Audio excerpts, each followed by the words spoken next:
안녕하세요. 자, 오늘은 교재 400페이지죠. 400페이지 하단에 보시면 디귿번 부동산 일부에 대한 전세권과 경매 신청 범위가 나오는데, 일단 결론만 기억하시면 돼요. 일부에 대한 전세권자는 목적물 전부에 대해서 경매를 신청할 수가 없다. 예를 들어서 건너방 하나만 전세를 설정해 줬어요. 근데 전세금을 안 준다는 이유로 아파트 전체를 다 경매를 신청할 수 있느냐? 그럴 수는 없다. 이런 취지니까 기억해 두시고, 그 다음 우측에 보시면 3번 수거권과 원상회복 및 부속물 매수 청구권 이게 나오고, 하단에 4번 유익비 상한 청구권이 나와요. 일단 필요비 상한은 청구할 수 없죠.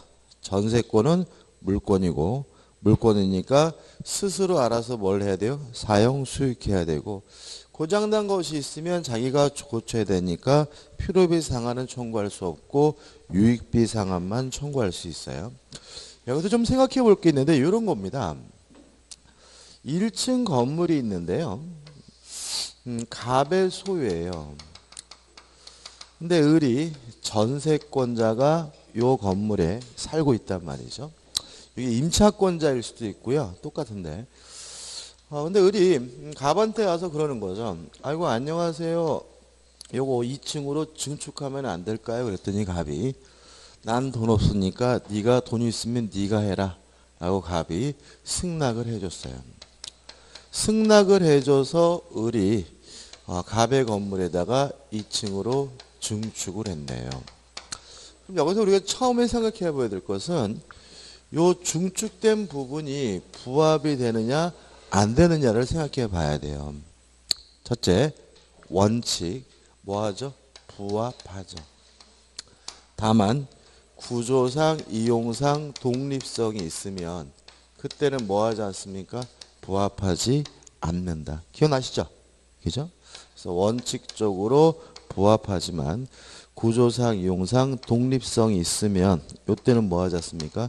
부합하지 않습니다. 그러면 부합을 하면 누구 거란 얘기죠? 갑 거란 얘기죠. 그러니까 이때는 을이 내 건데 사라는 매수를 청구할 수는 없는 거죠. 이미 누구 거예요? 갑 거니까. 근데 다만 1층 건물을 2층으로 증축한 것은 명백히 목적물의 가치를 증가시킨 거죠. 따라서 이때는 뭐로 가게 되냐면 유익비 상한 청구권 문제로 가게 돼요. 여기서 조심할 것은 전세권에 관한 대부분의 규정은 다 강행 규정입니다. 다만 유익비 상한 청구권에 관한 민법 규정은 임의 규정이기 때문에 특약으로서 뭐 할 수 있냐면 배제할 수 있어요. 예를 들어서 을이 열심히 요 2층으로 증축하고 있는데 갑이 가만 보니까 나중에 2층은 지가 지었다고 지 거라고 우길 것 같아. 그죠? 다시 불러가지고 각서 써라 해가지고 을이 갑에게 어떤 각서를 줬냐면 2층에 대한 모든 권리를 주장하지 않겠다. 포기하겠다라는 뭘 썼냐면 각서를 썼어요. 그러면 요 각서는 뭐하죠? 유효하기 때문에 이때는 을은 갑에게 무엇을 청구하지 못합니까? 유익비 상한은 청구하지 못합니다. 이해되시죠? 그죠? 근데 만약에 구조상 이용상 독립성이 있으면 누구 거죠? 을 거죠. 그죠? 근데 다만 을의 전세권이 소멸된다면 남의 건물 위에 건물을 소유하고 있는 형태가 되기 때문에 계속 살 수는 없어요. 이때는 뭘 청구하게 되냐면 3. 부속물 매수를 청구하게 됩니다. 이 부속물 매수의 요건은 뭐냐면 아무 때나 할 수 있는 것이 아니라 전세권 설정자로부터 동의를 받든지 아니면 매수를 하든지 둘 중에 하나 요건을 갖춰야 되고요.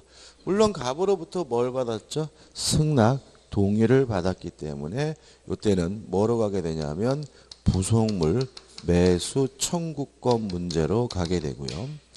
요 부속물 매수 청구권은 형성권이기 때문에 갑이 뭐하지 못하죠? 거부하지 못하고요. 강행 규정이기 때문에 특약으로도 배제할 수가 없어요. 따라서 만약에 구조상 이용상 독립성이 있다는 이유로 부합되지 않은 경우에는요. 2층에 대한 모든 권리는 포기하겠다는 각서는 무효예요. 왜요? 강행법규 위반이기 때문에. 이해되시죠? 최근에 잘 내고 있고요. 그래서 무조건 부속물, 무조건 유익비 이렇게 되는 것이 아니라 먼저 무엇을 판단해 봐야 돼요? 부합됐는지 안 됐는지부터 시작을 하셔야 돼요. 부합이 되면 뭐예요? 유익비 상한 청구권. 다만 임의 규정이기 때문에 특약으로서 뭐 할 수 있어요? 배제할 수 있고, 부합이 안 됐다면 전세권 설정자로부터 동의 또는 매수해서 부속시킨 물건에 대해서는 뭘 청구합니까? 부속물 매수를 청구하고, 형성권이니까 뭐 하지 못해요? 거부하지 못하고요. 강행 규정이기 때문에 특약으로 배제하지 못하죠. 이것도 중요한 걸 알게 되는데, 계약을 아무리 자기에게 유리하게 해도 의미가 없어요. 만약 여러분들이 을의 입장이라면 각서 써달라 그러면 어떻게 해요? 써주면 그만인 거죠. 다만 출구를 어떻게 뽑으면 돼요? 밖으로 뽑으면 되는 거죠. 그죠? 그러면 구조상 이용상 독립성이 있으니까 각서는 뭐가 돼요? 무효잖아요. 근데 만약 여러분들이 갑의 입장이라면 이 각서 의미 없는 거예요. 종이 쪼그리에 불과한 거니까 각서 받고 안심할 문제가 아니라 밖에 가서 어떻게 해요? 지켜 서 있어야죠. 그죠? 어떻게 하더래요? 출구를 안으로 뽑도록. 그죠? 근데 재밌는 거는 오히려 집주인들이 출구를 밖으로 뽑으라고 주장을 해요. 왜 그런 거죠? 건물 망가진다고. 오히려. 그래가지고 오히려 뭐죠? 엉뚱하게 해가 행동해서 집주인이 뭐 보는 일이 있어요? 피해 보는 일이 발생할 수가 있고요. 그 다음에 만약에 여러분들이 을의 입장인데 무단으로 증축하려고 해요. 허락도 없이. 그럴 수도 있잖아요. 그죠? 무단으로 증축하려고 할 때는 부합시키는 게 나아요? 부합 안 시키는 게 나아요? 부합시키는 게 낫죠. 왜냐하면 부속물 매수는 아무 때나 청구하는 것이 아니라 전세권 설정자로부터 동의 또는 뭐예요? 매수해서 해야 되잖아요. 따라서 무단으로 증축했다면 뭘 못 받았어요? 동의를 못 받았으니까 부합시켜야죠. 그래야 뭐로 가요? 유익비 상한으로 가잖아요. 왜냐하면 유익비 상한을 청구하기 위해서 뭐 받을 필요 없어요? 동의나 승낙을 받을 필요가 없는 거죠. 이해되시죠? 그죠? 그죠? 따라서 민법은 항상 말씀드리지만 아는 사람에겐 뭐예요? 유리해요. 모르는 사람은 뭐예요?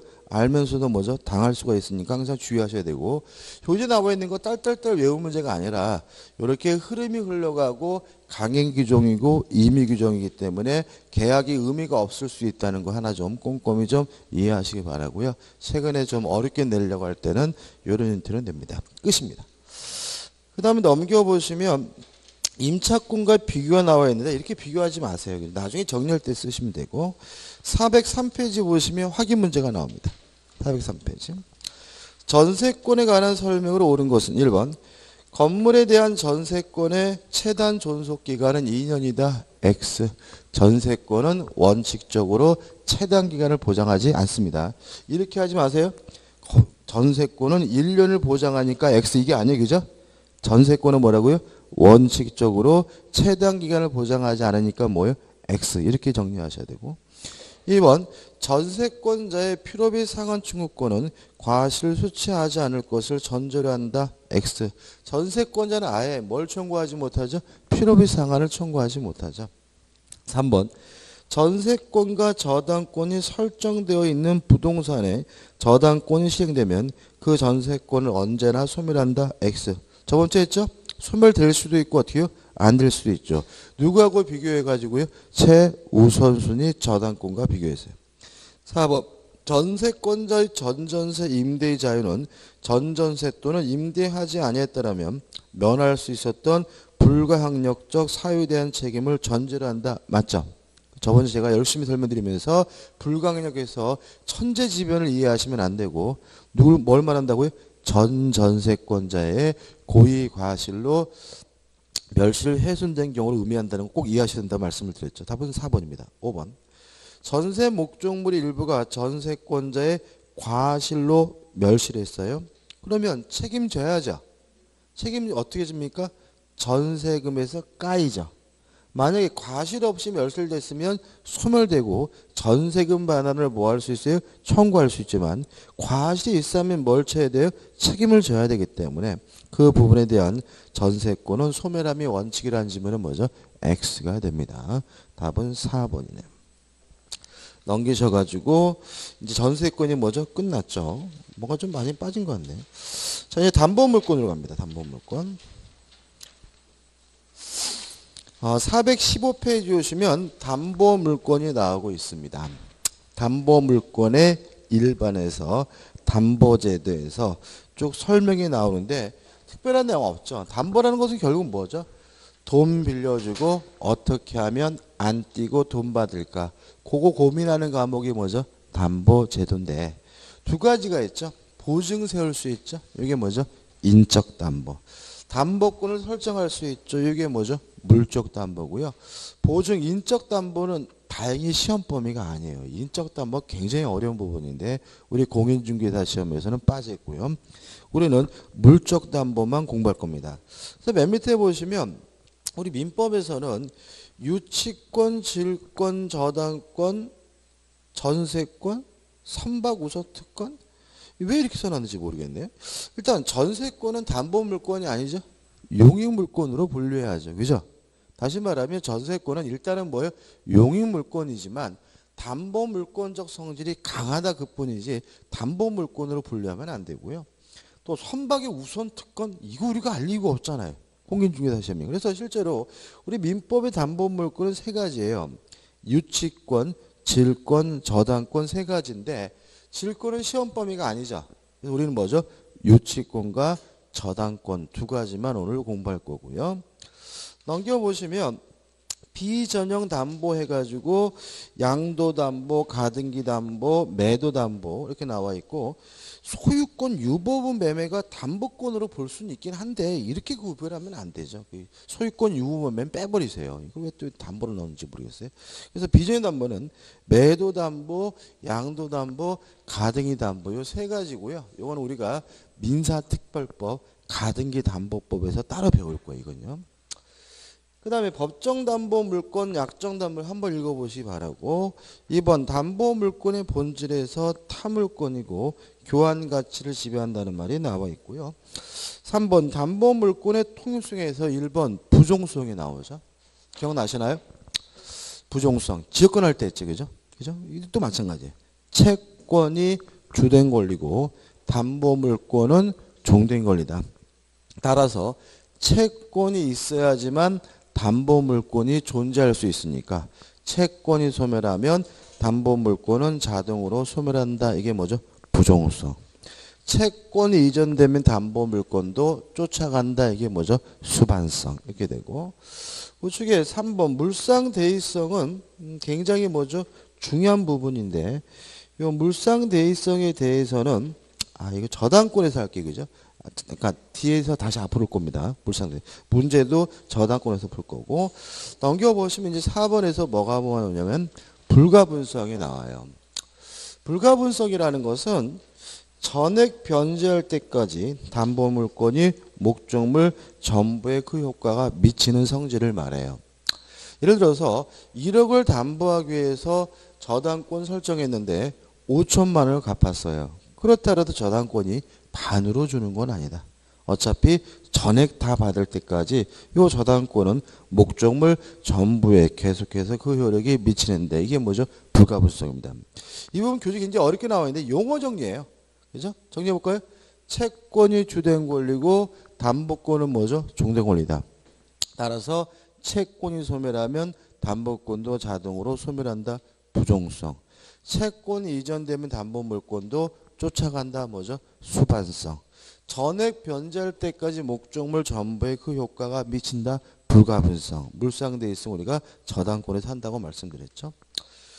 우측에 보시면 담보물권의 효력에서 1번 우선 변제적 효력 기억나시나요? 저번 주에 했죠. 자, 우선 변제권이라는 것은 우선해서 돈을 받는다는 말이 아니라 배당 순위가 주어진다는 말이죠. 따라서 담보물권은 배당 순위가 주어지고요. 2번 유치적 효력 해가지고 반환을 거부할 수 있는데 이 유치적 효력은 유치권에 있고요. 3번 수익적 효력 해가지고 이 의의는 뭐냐면 담보 목적물로부터 직접 수익을 챙겨서 돈을 받는 것을 우리가 수익적 효력이라고 하는데 우리 현행법상 수익적 효력이 인정되는 담보 물건은 없어요. 무슨 아시겠죠? 그 잠깐 보시면 3. 다만 전세권의 담보 물권성을 인정하는 경우에 이를 수익적 효력을 인정할 수 있다고 나와 있죠? 그럼 현행법상 담보 물권 중에 수익적 효력이 있는 담보 물권이 있어요, 없어요? 없는 거예요. 자꾸 이렇게 하면 헷갈려 우리 수험생들이. 전세권은 뭐예요? 용익 물권이야. 그죠? 그러니까 여기다 집어넣지도 말라고요. 따라서 수익적 효력이 인정되는 담보 물권은 없다. 이제 없다. 전세권은 담보 물권이 아니라 뭐예요? 용익 물권이다. 이거 집어넣고 빼버리고 읽지도 마시기 바라고. 추급적 효력이 나오는데 큰 의미 없고요. 바로 이제 2번에서 박스로 정리되어 있죠. 이런 게 외우지 마세요. 이렇게 외우시면 아무짝에 쓸모없어. 그러니까 이런 거를 뭐 물어보는 경우가 있긴 하겠지만 뭔 말인지 모르고 그냥 딸딸딸딸 외우는 건 아무 의미 없고 특히 질권 같은 경우에는 시험 범위도 아니기 때문에 이걸 왜 또 집어넣는지 모르겠어요. 또 전세권은 또 뭣도 아니에요. 담보 물권도 아닌데 또 여기다 집어넣으면 또 우리가 문제 풀 때 계속 헷갈리잖아요. 그죠? 이 박스는 뭐죠? 가입표 보지 마세요. 그죠? 2번 유치권입니다. 유치권에 대해서는요. 시험 문제를 꼬박꼬박 냅니다. 꼬박꼬박 내고 좀 어려워하세요. 어려워하시는데 맨 밑에 줄 한번 읽어보자 말이죠. 맨 밑에 줄. 유치권이란 타인의 물건 또는 유가 증권을 이렇게 나와있죠. 그죠? 따라서 유치권의 객체는 타인의 물건 또는 유가 증권이에요. 근데 유가 증권은 중요하지 않아요. 그죠? 뺄 거예요. 그래서 유치권의 객체는 뭐죠? 타인의 물건이다. 그럼 여기서 뭘 할 수 있냐면 유치권의 객체는 물건이니까 부동산일 수도 있고 동산일 수도 있다. 그죠? 과거 시험에 뭐가 많았습니까? 부동산은 유치권의 객체가 되지 않는다. X. 부동산일 수도 있고 동산일 수도 있어요. 그 다음에 타인의 물건입니다. 따라서 어떤 이유든지 간에 자신이 소유하고 있는 물건에 대해서는 유치권이 성립될 수가 없어요. 따라서 각종 매수 청구권을 이유로 해서는 유치권이 성립될 수가 없다라는 논리를 알게 되죠. 왜냐하면 매수 청구한다는 말은 무슨 말이에요? 내 거란 얘기죠. 매수 청구권이 뭐라고요? 사란 얘기잖아요. 그러니까 누구 건데 사란 얘기예요? 자기 거니까. 그죠? 따라서 매수 청구권은 누구 물건이라고요? 자기 물건. 동의하세요? 당연한 얘기잖아요. 표정이 왜 그래요? 다시 한번. 매수를 청구한다는 말은 뭐예요? 내 건데 사란 얘기잖아요. 누구 거예요? 자기 거. 근데 유치권의 객체는 반드시 뭐 해야 돼요? 타인의 물건이어야 되니까 매수 청구권을 이유로 해서는 뭐가 성립될 수 없어요? 유치권이 성립될 수 없다. 우리가 배운 매수청구는 두 가지잖아요. 지상물 매수청구권. 그 다음 뭐예요? 부속물 매수청구권. 다 뭐예요? 내 건데 사란 얘기죠. 그죠? 그래서 보시면 타인의 물건 또는 유가증권을 점유한 자가 두 번째로 이 물건을 반드시 뭘 하고 있어야 되냐면 점유를 하고 있어야 돼요. 뭐가 성립하려면요? 유치권이 성립되려면. 물론 점유하고 있다면 그 점유가 직접 점유든 간접 점유든 따지지는 않아요. 근데 유의하실 것은 반드시 이 점유는 적법한 점유여야 하고요. 만약에 위법한 점유인 경우에는 유치권이 성립될 수가 없다는 거 꼭 기억해 두셔야 돼요. 무슨 점유여야 돼요? 적법한 점유여야 돼요. 그 다음에 반드시 점유를 하고 있어야 되기 때문에 어떤 이유든지 간에 점유를 상실하게 되면 유치권은 뭐 하게 되냐면 소멸하게 돼요. 점유를 상실하면 유치권은 당연히 소멸하기 때문에 결과적으로 유치권에 기한 반환 청구권은 인정될 수가 없어요. 왜냐하면 반환을 청구한다는 말은 누가 가져갔다는 얘기죠. 돌려달라는 얘기잖아요. 근데 유치권은 반드시 뭘 하고 있어야 돼요? 점유를 하고 있어야 되고, 점유를 상실하게 되면 유치권이 뭐가 돼요? 소멸되니까 당연히 무엇이 인정될 수는 없죠? 반환 청구권이 인정될 수는 없겠죠. 그죠? 그 다음에 점유를 상실하면 유치권은 무조건 소멸되기 때문에 물상대의가 인정되질 않아요. 우리가 아직 제가 물상대의는 나중에 할 겁니다 라고 말씀드렸는데, 물상대의 가장 중요한 근거는 뭐냐면요, 목적물의 멸실이에요. 목적물이 멸실되면 실질적으로 유치권자는 뭐 하지 못하게 돼요? 점유를 못하게 되잖아요. 그래서 점유를 상실하니까 물상대의가 인정될 수가 없다는 논리가 나오게 됨을 주의하시기 바랍니다. 계속 보시면 점유한 자가 그 물건이나 유가증권에 관하여 생긴 채권이죠. 자, 이게 어떤 채권이냐면 요 물건에 관하여 생긴 채권, 이렇게 민법에 규정하고 있잖아요. 물건에 관하여 생긴 채권, 이게 무슨 뜻이냐 이런 뜻이에요. 제가요 길을 가는데 어떤 개새끼가 저를 물었어요. 그럼 저는 개 주인에게 뭘 청구할 수 있죠? 손해배상을 청구할 수 있겠죠. 그러면 그 개를 뭐 할 수 있어요? 유치할 수 있어요. 왜냐하면 그 손해배상 채권은 어디서부터 발생했어요? 그 개로부터. 그 개에 관하여 생긴 채권이니까 그 손해배상 채권을 근거로 해서 그 개를 뭐 할 수 있어요? 유치할 수 있는 거죠. 물론 뱃속에 유치하면 안 되고요. 집에 뭐 할 수 있어요? 끌고 온다는 얘기죠. 근데 문제는 개가 물었으면 개를 유치해야지 그 집에 쳐들어가 가지고 고양이를 유치할 수는 없는 거예요. 그 집에 들어가서 TV를 들고 나올 수는 없는 거예요. 개가 물었으면 뭘 유치할 수 있다고요? 개를 유치할 수 있다. 다시 말하면 그 채권이 그 물건에 관하여 생긴 채권이야지 그 물건에 대해서 뭘 할 수 있어요? 유치권 행사할 수가 있다. 이런 뜻이거든요. 여기서 우리가 중요한 걸 알게 되는데, 필요비나 유익비나 또는 신축 공사대금이나 다 그 물건에 관하여 생긴 채권이니까 뭘 행사할 수 있냐면 유치권 행사할 수 있는 거예요. 그죠? 그 물건을 수리했어요. 필요비. 그 물건을 개량했어요. 뭐예요? 유익비. 그죠? 공사대금도 결국은 그 신축한 건물에 관하여 생긴 채권이니까 뭘 행사할 수 있어요? 유치권 행사할 수가 있는데, 주의하실 것은 임차 보증금이나 권리금, 매매 대금에 대해서는 유치권이 성립될 수가 없어요. 왜냐하면 보증금, 권리금, 매매 대금은 그 물건에 관하여 생긴 채권이 아니에요. 생각해보죠.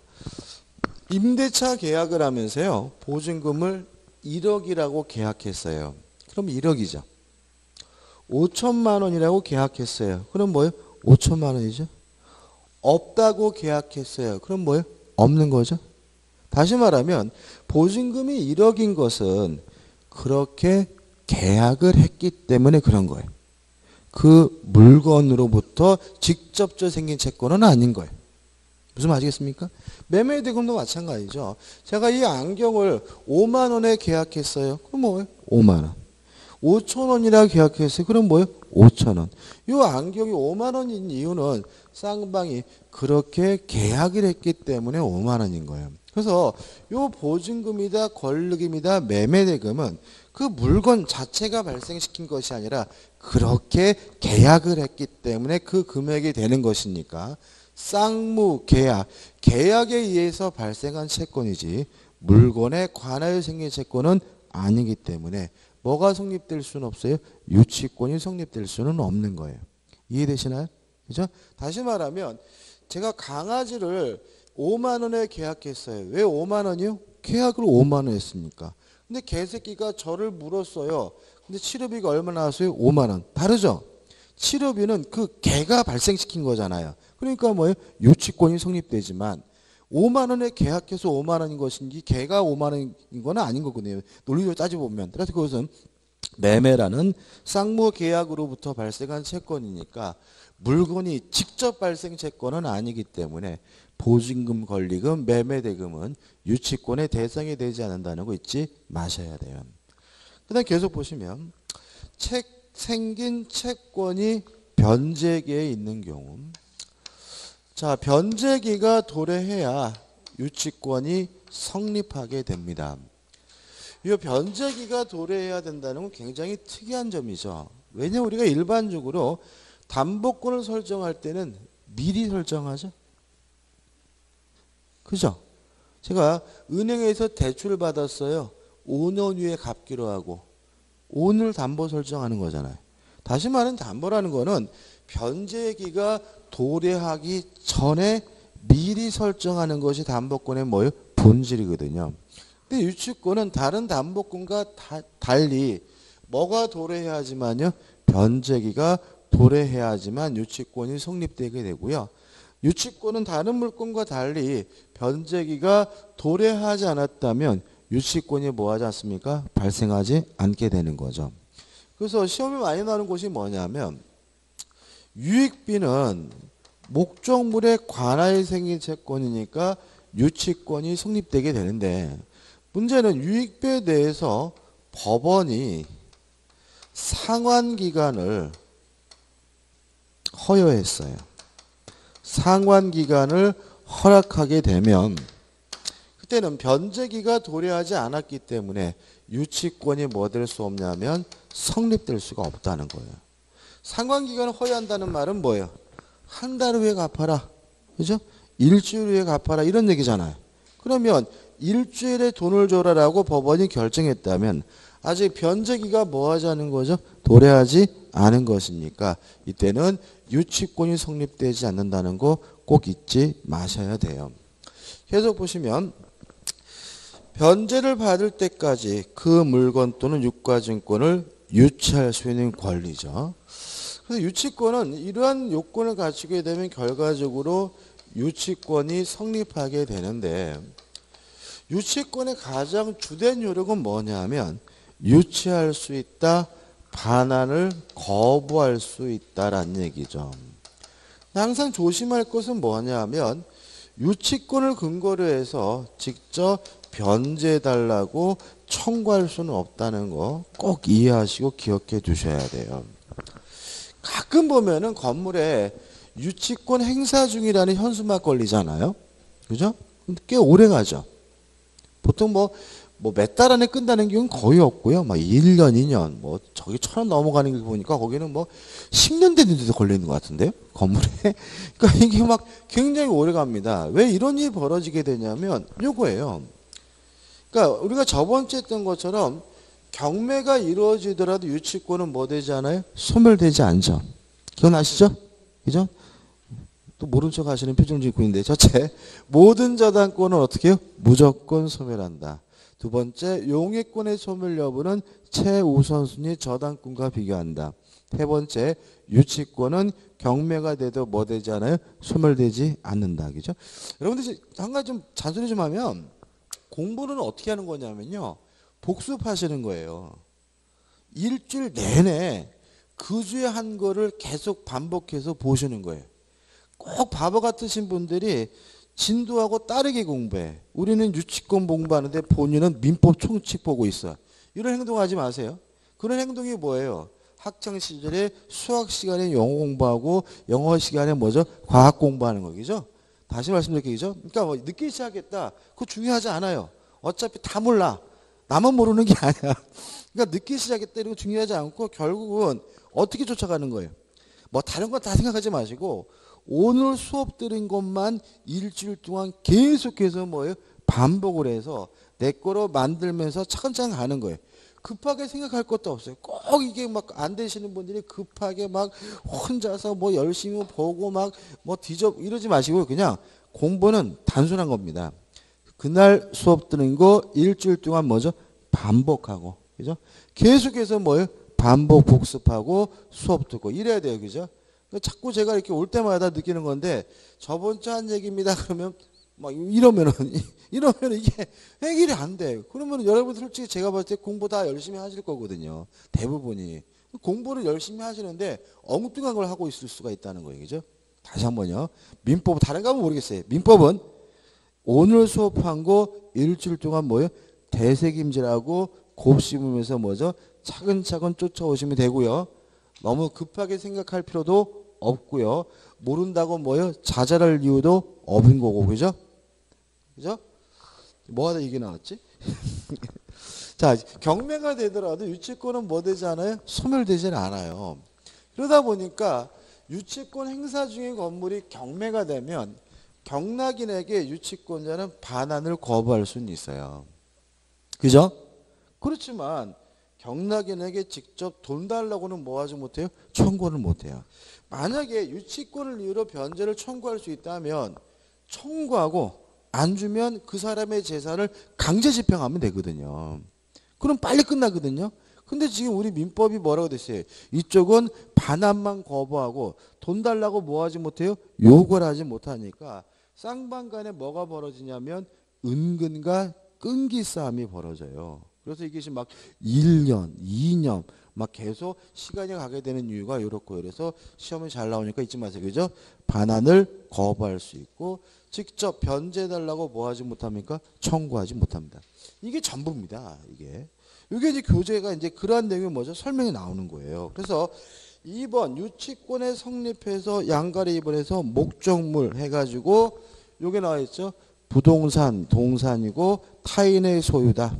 물론 유치권이 성립되기 위해서는 뭐 할 필요 없어요? 등기할 필요는 없고요. 그래서 박사는 판례는 뭐겠습니까? 어떤 이유든지 자신이 소유하고 있는 물건에 대해서는 뭘 행사할 수 없죠? 유치권 행사할 수 없다는 판례가 나와 있고, 3번 목적물이 어떻게 해요? 적법하게 계속적으로 뭘 해야 돼요? 점유를 해야 된다. 그래서 1번 유치물에 뭐예요? 점유를 한다. 니은번 직간접을 불문한다. 그 다음에 우측에 B번 해가지고 보시면 위에서부터 세 번째 줄입니다. 채무자를 직접 점유자로 하여, 무슨 말이에요? 채무자에게 돌려줬다는 얘기죠. 채무자를 뭐라고요? 직접 점유자로 한다는 말은 채무자의 그 물건 돌려준 거잖아요. 그런데 이거는 간접 점유하고 있는 게 아니라 점유를 상실한 거예요. 다시 말하면 유치권자는 반드시 뭘 해야 돼요? 점유를 해야 되고 직간접을 불문하지만 채무자를 직접 점유자로 한다는 말은 간접 점유하고 있다는 얘기가 아니라 뭐예요? 점유를 상실한 거기 때문에 유치권이 뭐가 돼요? 소멸된다는 판례가 나와 있고요. 그 다음에 C번은 의미가 없고, 그 다음에 D급번 적법하게 점유를 해야 되고요. 그 다음에 2번 계속적으로 점유를 해야 됩니다. 따라서 어떤 이유든지 간에 점유를 상실하게 되면 유치권은 바로 뭐가 돼요? 소멸하게 되고요.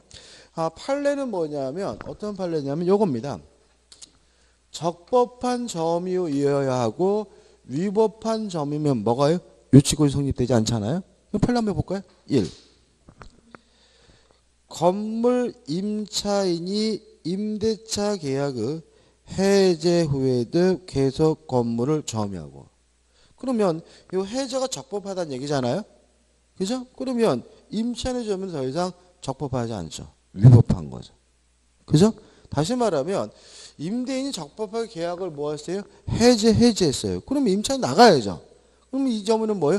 적법한 점유가 아니라 위법한 점유니까 비용을 지출했더라도 뭘 행사할 수 없습니까? 유치권을 행사할 수가 없다. 이런 얘기고요. 2번 판례는 일단은 의미 없어. 가입표는 아니고 나중에 설명드릴 거고. 하단에 4번 목적물에 관한 생긴 채권의 존재 및 뭐라고요? 변제기가 도래해야 되는데 맨 밑에 필요비 유익비는 목적물에 관하여 생긴 채권이니까 뭐가 생깁니까? 유치권이 생기게 되고요. 넘겨보시면 똑같은 말이죠. 수선비, 수리비는 이게 뭐예요? 필요비죠. 그죠? 필요비고. 공사비죠. 그러면 어떻게 돼요? 이거죠. 필요비, 유익비, 공사대금은 목적물에 관하여 생긴 채권이니까 뭐가요? 유치권이 성립하게 되고요. C 유가증권은 몰라도 된다 그랬어요. 그죠? 의미 없고. 그 다음 니은번 손해배상 청구권 해가지고 이런 말이 나옵니다. 모든 원인에 의한 손해배상 청구권이 유치권의 피담보 채권이 되는 것은 아니다. 그리고 A가 나오고 뭐가 B가 나오고 얘가 나온단 말이죠. 자, 이거는 교재 나와 있는 예로 기억하면 안 됩니다. 그러니까 어떤 문제냐면 손해배상 채권이 유치권이 될 수도 있고 안 될 수도 있는데 손해배상 채권이 유치권의 대상이 되는 이유는 손해배상 채권을 발생시킨 원래의 채권을 기준으로 판단합니다. 원래 채권이 유치권이면 손해배상 채권도 뭐예요? 유치권. 원래 채권이 유치권이 아니면 손해배상 채권도 뭐가 아니에요? 유치권이 아니에요. 그거예요. 따라서 필요비를 제대로 주지 않아서 발생한 손해배상 채권이라면 원래 채권이 뭐예요? 유치권이니까 손해배상 채권도 뭐예요? 유치권. 보증금을 제때 주지 않아서 발생한 손해배상 채권이라면 원래 채권이 유치권이 아니니까 손해배상 채권도 뭐가 아니에요? 유치권이 아니다. 이런 얘기인 거예요. 그래서 우리가 손해배상 채권이 유치권의 대상이 되는지 안 되는지는 그것을 발생시킨 무엇을 기준으로 해서요? 원래의 채권을 기준으로 판단한다. 이렇게 기억하시고 교재에 나와 있는 건 얘니까 한번 이래서 유치권이구나. 이래서 유치권이 아니구나 라고 깨달음을 얻으면 되는 거죠.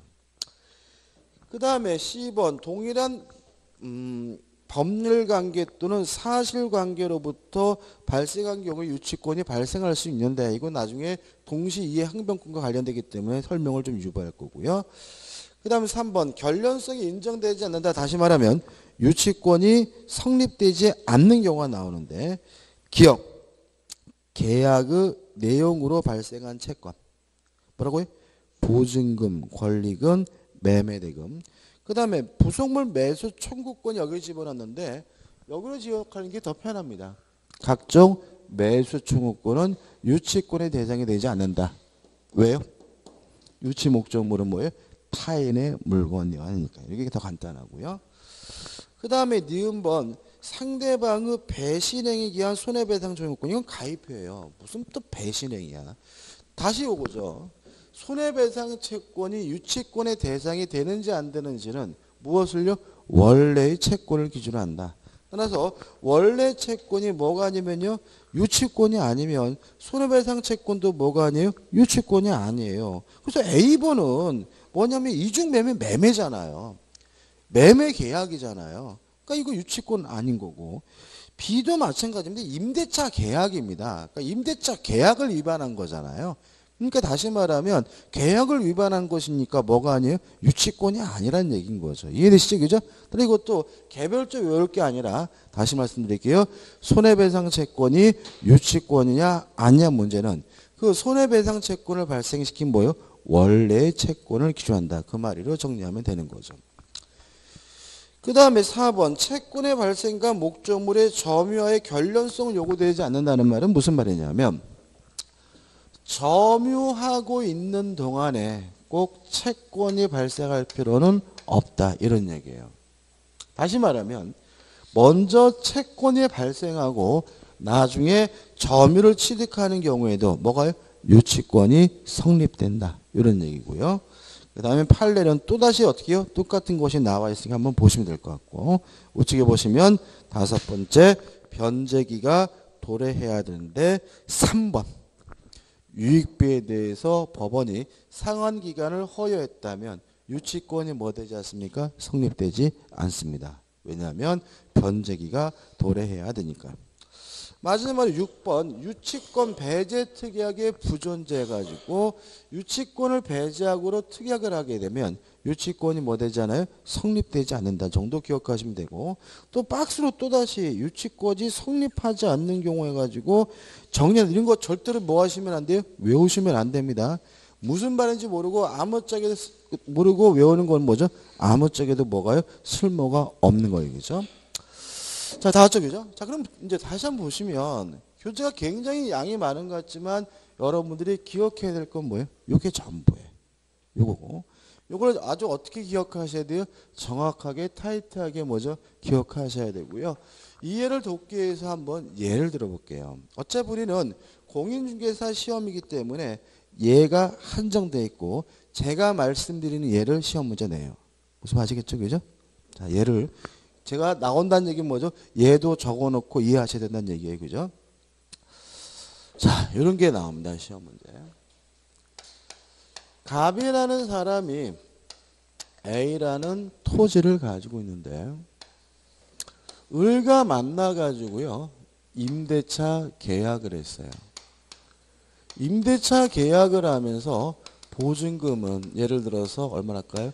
2억이라고 하고 월세는 한 달에 200만 원씩 지급하기로 했어요. 그래서 을이 이 토지에 관한 임차권을 취득하고 있고요. 을이 이 토지를 사용 수익하는 과정에서 필요비나 유익비를 지출하게 됐는데 이 필요비 유익비를 예를 들어서 3천만 원을 지출하고 있는 상태예요. 자, 이런 상태에서 토지 소유권이 병에게 양도가 됐습니다. 또는 경매가 됐습니다. 같은 것으로 생각하시면 돼요. 그래서 병이 새로운 소유자가 되더니 을에게 와서 내 땅이니까 나가라고 막 지랄거려요. 첫째, 저를 실망시키지 마십시오. 무서워. 을은 나는 임차권이 있으니까 못 나간다라고 버틸 수 있어요? 없어요? 있어요? 없어요? 아이, 그런 걸 왜 따져? 아우, 저를 실망시키지 마세요. 다시 말씀드릴게요. 아우, 혈압올라. 등기를 했고 안 했고를 왜 따져요? 그거는 그냥 제가 나와 있는 거에 대해서 그냥 해결해야 되는 거고, 누리 말씀드리지만 임차권은 대항력이 없는 권리입니다. 무슨 말 아시겠어요? 등기했고는 나중 문제인 거잖아. 누님 말씀. 자꾸 이거를 대항력이 있다라고 생각하시니까 항상 혼선이 생기고 항상 뭐에 틀리고 이상이 3000% 빠지는 거예요. 다시 말씀드릴게요. 허락을. 채권은 특정한 사람에게만 주장할 수 있는 뭐예요? 상대권입니다. 임차권도 물권이 아니라 뭐예요? 채권입니다. 따라서 임차권은 누구에게만요?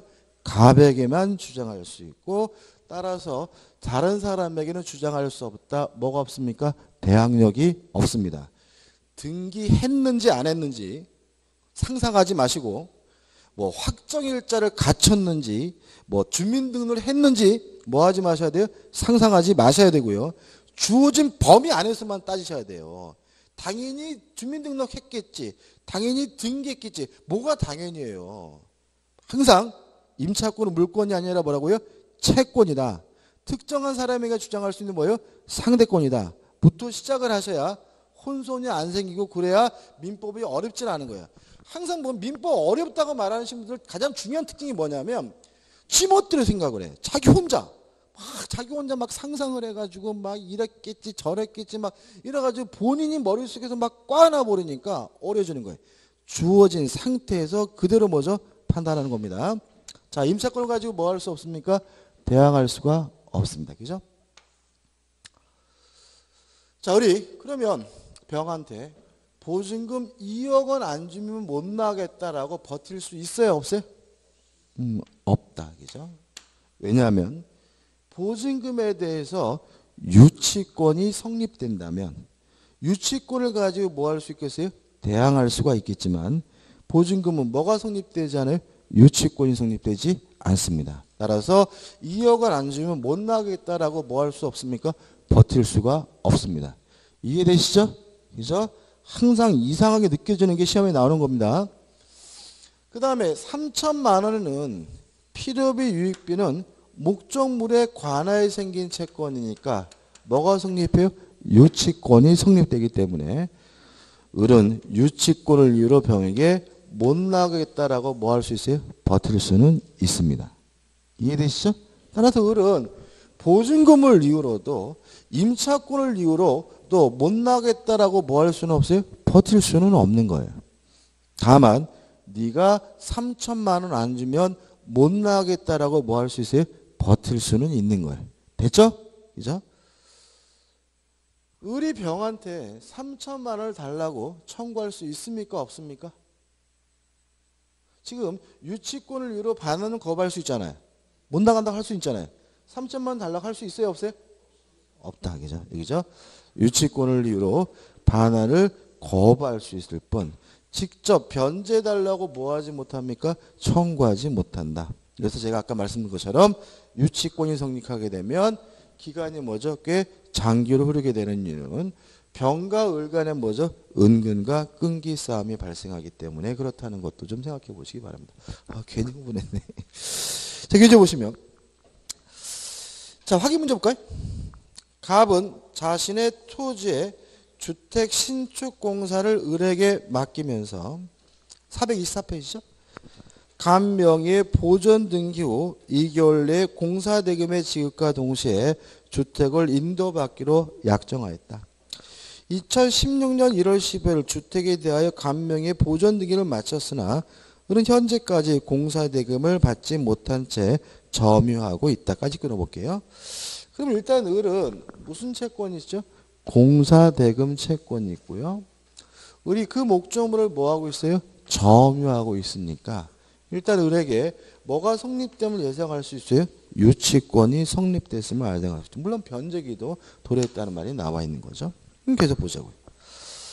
갑의 채권자가 위 주택에 대한 강제 경매를 신청하여 2016년 2월 8일 경매 개시 결정 등기가 되었고 2016년 17일 경락대금을 완납한 병이 을을 상대로 주택의 인도를 청구하였다. 다음 설명 중 옳은 것을 모두 고른 것은 자 그러면 경매가 되더라도 유치권은 뭐 되지 않아요? 소멸되지 않는다 그랬죠. 그죠? 그럼 기억. 병은 주택에 대한 소유물 반환 청구권을 행사할 수 없다. X예요. 병은 경락대금을 완납했기 때문에 뭐가 있어요? 소유권은 있죠. 따라서 반환 청구는 할 수가 있는 거예요. 다만 을이 반환을 뭐 할 수 있는 거예요? 거부만 할 수 있는 거죠. 무슨 말 아시겠습니까? 반환 청구 자체를 못하는 게 아니라 할 수는 있지만 을이 뭐 할 수 있어요? 거부만 할 수 있는 거죠. 니은번 을은 유치권에 근거해 주택의 인도를 거절할 수 있다. 맞죠? 그렇죠? 그래서 병은 반환 청구할 수 있고 을은 뭐죠? 반환을 거부할 수 있는 거죠. 디귿번 을은 동시에 이에 항변권에 근거하여 주택의 인도를 거절할 수 없다. 맞아요. 일단 우리가 동시에 항변권은 아직 안 했지만 쉽게 말씀드리면 동시에 항변권은 물권이 아닙니다. 그냥 채권의 내용에 불과해요. 따라 당연히 경락인이나 제3자에 대항할 수가 없기 때문에 디귿번은 맞는 거죠. 그래서 맞는 것은 니은 디귿해서 5번이 답이죠. 3번이 답이죠. 잠깐만요.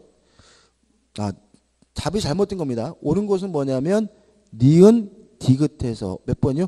5번이 답이다. 5번이 답. 답이 잘못됐네.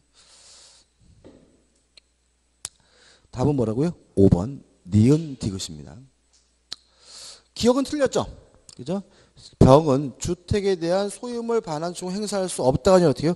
있다. 그죠? 틀렸고 니은번 유치권을 근거로 해서 주택 인도를 뭐 할 수 있어요? 거절할 수가 있다. 맞죠?